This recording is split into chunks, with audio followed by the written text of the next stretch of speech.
Coming up on Spartan Sports Report, the football team headed to Detroit looking to end its season with a win at Ford Field.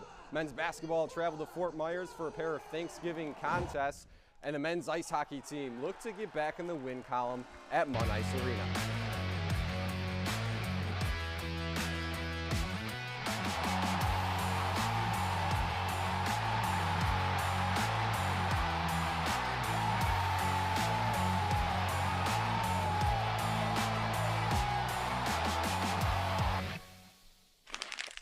Hello and welcome into the last episode of Spartan Sports Report for 2025.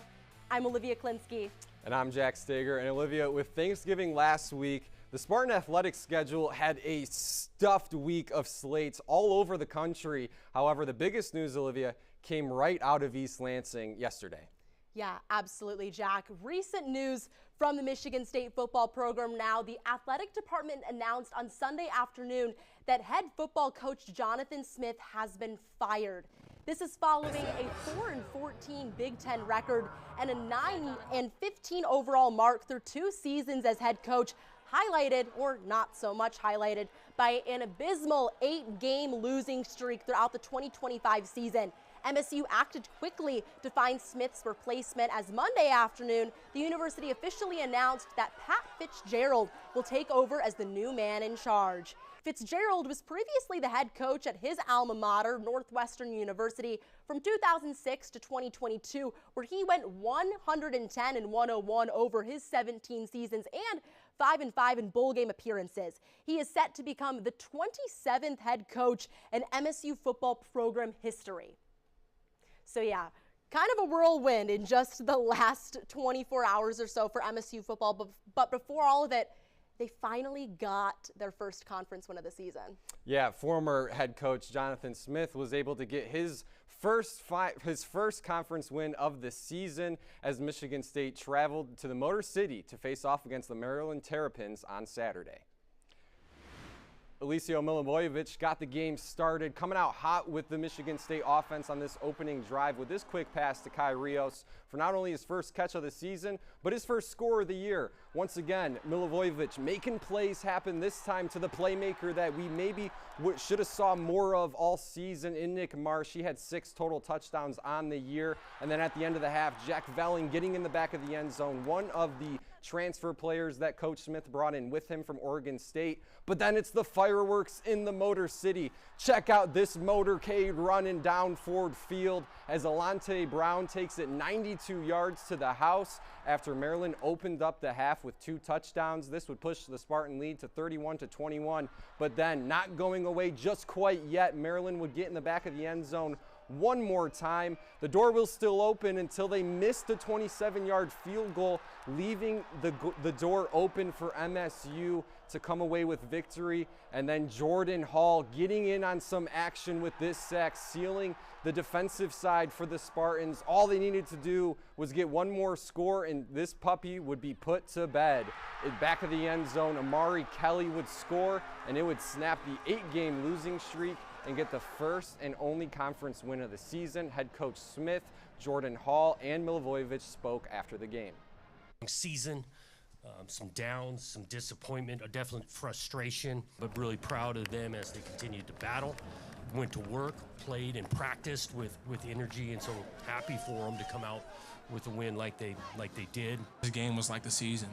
Started off strong. It's getting whooped in the middle, but we found a way to rally at the end and finish strong, offensively, defensively. I'm just so glad that we could send those seniors off the right way and finish the season on the right end. I give all the credit to my teammates. You know, they went out there, they performed. They gave me a great pocket, one on their routes. Cadillac took one back to the house. I mean, I give it all to them. So it's just amazing. I'm just so happy for this team, for everyone around me, for this coaching staff, for all the support staff to go get this win. I couldn't ask for a better group. You know, the season didn't turn out how it was, but they've been supportive of me. They've been supportive of each other. We fight to the end. We know that we got each other's back, and, you know, that's my memory. All the memories from practice, from meetings to eating in the lunchroom, or, you know, that's my brothers made it. MSU ends the 2025 season 4-8 with a Big Ten record of 1-8, with 2026 season sights set for hopefully some improvement. Yeah, absolutely. I mean, it can only be up from here at this point for MSU football, but the number 20 Michigan State women's basketball team headed to the sunny Bahamas to compete in the Open Bahamar Nassau Championship, taking on the Temple Owls in Game 1 of the tournament on Friday. 3 Spartans reached double figures: junior guard Rashunda Jones, senior forward Grace Van Sluin, and senior forward Mara Dykstra. The 3 of them combining for 40 points. The green and white dominated most of the game and would come away with a convincing 85-50 victory. And then after that, the Spartans had a date with the Clemson Tigers in the championship game on Sunday night. MSU led all game thanks to redshirt sophomore guard Kennedy Blair, who finished with a double-double, contributing 22 points and 12 boards. MSU took the championship home with a 72-64 win, with Van Sluin being named MVP of the tournament. And there's only a few programs in the nation that have undefeated women's basketball teams and undefeated men's basketball teams, and that's where we transition to as the then number 11 MSU men's basketball squad faced off against East Carolina in the Fort Myers tip-off. The green and white dominated the Pirates, leading from tip-off to the final whistle, and held the lead more than 20 points for a majority of the game. The story of the game, though, was a stellar career-high performance from Divine Ugunchukwu. The sophomore guard would put up 16 points and would propel the green and white to a season high of team 89 points en route to the 89-56 victory. The Spartans improved to 6-0 and continued in the Fort Myers tip-off as they took on the North Carolina Tar Heels. The top 20 matchup provided fireworks on Thanksgiving Day, and it was the star-studded Tar Heel forward Caleb Wilson and MSU junior forward Cohen Carr who would trade electric dunks while back and forth the play continued as the Spartans led 33-28 at halftime. Just under 9 minutes to go in regulation, redshirt sophomore Jeremy Fears Jr. took control, and not in the way you'd think. The nation's leading assist leader took control offensively as he would score 19 points in the game. That's a career high for him, leading Michigan State to a 74-58 victory. Senior forward Jackson Kohler also earned his third double-double of the season with 10 points and 11 rebounds. As for the AP poll and the national rankings, Michigan State moves to number 7 in the land. And you take a look at those top 4 teams, star-studded talent across the board as Purdue, Arizona, Michigan, and Duke sit in those top 4 spots, which will set up a very fun and exciting matchup on Saturday between the Blue Devils and the Spartans. But before that, the newly ranked number 7 Spartans, their next test will be against the Iowa Hawkeyes tomorrow night at the Breslin Center. And Olivia, if you saw those throwback jerseys tomorrow, are going to be very cool. Oh my gosh. I mean, just such electric stuff happening with the men's basketball team. But you want to talk number 7 versus number 3. We'll be getting to a number 1 versus number 3 matchup in men's hockey in just a bit. But after being swept by the then number 7 Wisconsin Badgers last weekend and dropping to number 3 in the USCHO polls, the Michigan State men's ice hockey team welcomed in the Colgate Raiders, looking to reestablish itself as the top team in the country. Just 3 minutes and 57 seconds into the first period, Colin Ralph picks up this blocked shot before setting up Owen West. He rips the one-timer for his first collegiate goal. Spartans taking an early 1-0 lead. 55 seconds later, Maxim Sturback finds Shane Van Sage. He fakes this one, then delivers the puck on a platter to Riker Lee. And no fancy moves from the freshman this time, just the easy tap in. MSU's offense hot all throughout the game, backed by the stellar play of Columbus Blue Jackets prospect Melvin Strahl, who totaled 29 saves in his second start for Michigan State. The game staying chippy with lots of blows being dealt during and after play, highlighted by this one right here, Patrick Geary and Ryan Sullivan dropping the mitts before being sent to watch the rest of the game from the locker room and ruling them out for game 2. The Spartans used the play of their goalie to run away with the game, adding on 3 more goals from Eric Nielsen, Tiernan Schaude, and Charlie Stramel to secure the 5-2 win, giving Strahl his second career victory. And after having Thanksgiving off, the Spartans welcomed the Raiders back in to round the series out on Friday. After missing 5 games due to injury, look here, Caden Lindstrom back, rejoining the team for Game 2. The Spartans struggled to get on the board at first until Van Sage backhands the puck to Nielsen in the slot. Spartans up 1-0, 16 minutes in. 38 seconds into the second period now, Sturback shoots the puck from the blue line, redirected by Danny Russell for goal number 2 of the night. Colgate would slot a power play goal, but the Spartans responded with one of their own, Stramel to Lee, who has a right side snipe, giving the Spartans a 3-1 lead. But Spartans weren't done. Matt Basgall wrister from the blue line. Russell tips the puck in for his second of the night. The Spartans secured their 5th sweep of the season with a 4-1 victory over the Raiders. Head coach Adam Nightingale was extra impressed with his second line after the sweep.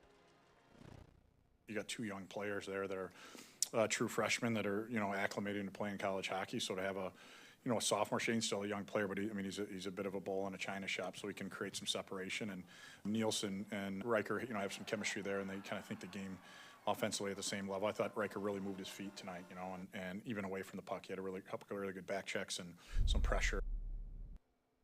The Spartans still sitting pretty at number 3 in the USCHO polls. And take a look at that top 3. You want to talk about a stacked conference? That's the Big Ten right now. Wisconsin at number 2, and then that top team right there, the Michigan Wolverines. That's who's coming to town on Friday. The MSU hockey team will face off against number 1 Michigan in a home-and-home rivalry series this weekend.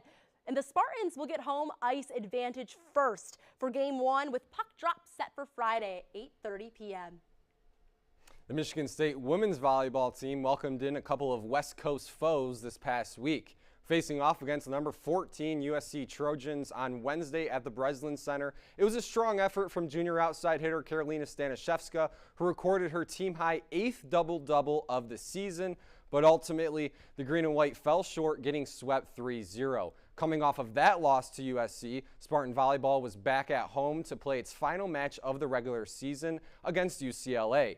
Michigan State opened up the match strong with a dominant first set, but then the momentum shifted as the Spartans dropped the second set, and then Michigan State continuing to trade blows with UCLA. But this one would feature a strong performance from freshman outside hitter Bianca Mumchalar with 17 kills and 2 aces, but unfortunately, ultimately, Michigan State would fall 15-9 in the final set to lose the match 3-2.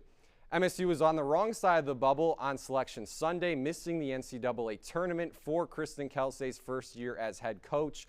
But the Spartans finished the regular season 8-12 in Big Ten play, making this their final match of the season, and the final collegiate match for seniors Danny Courtley and Evie Duzuma, who kissed the Spartan helmet at center court as they said goodbye to the Breslin Center.